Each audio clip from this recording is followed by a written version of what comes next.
चंद्रमा सत्य है, एक सूर्य नारायण सत्य है और दूसरी ये हवा सत्य है, इसके अलावा कोई सत्य है।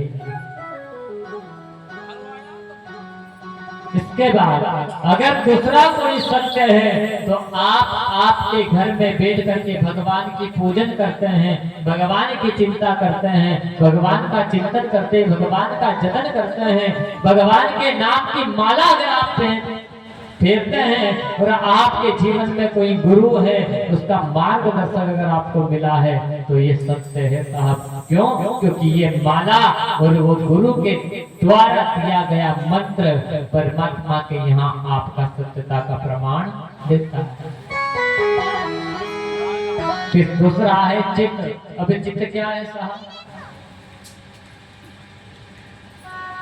चित्त क्या है कि जब हम भगवान की पूजा करने के लिए बैठे, भगवान की आराधना करने के लिए भगवान के सम्मुख बैठे और हमारे जीवन में भगवान की भक्ति इतनी प्रकट हो जाए कि हम भगवान का नाम लेते लेते अगर हमने हमारी सांसों को छोड़ दिया तो समझ लेना कि परमात्मा से चित्त नहीं है।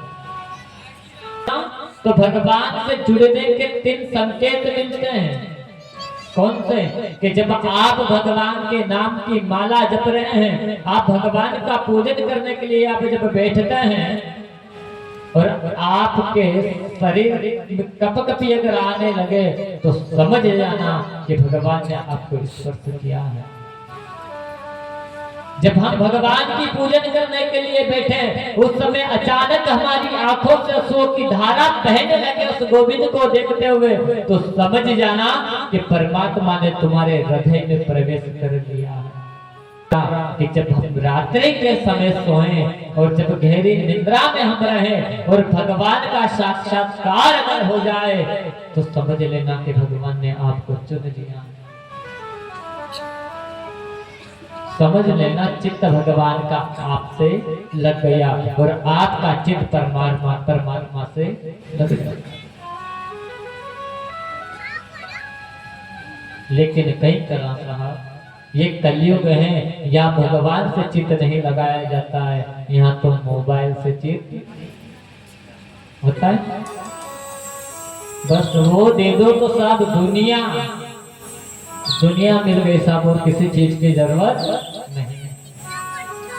तीसरा आनंद।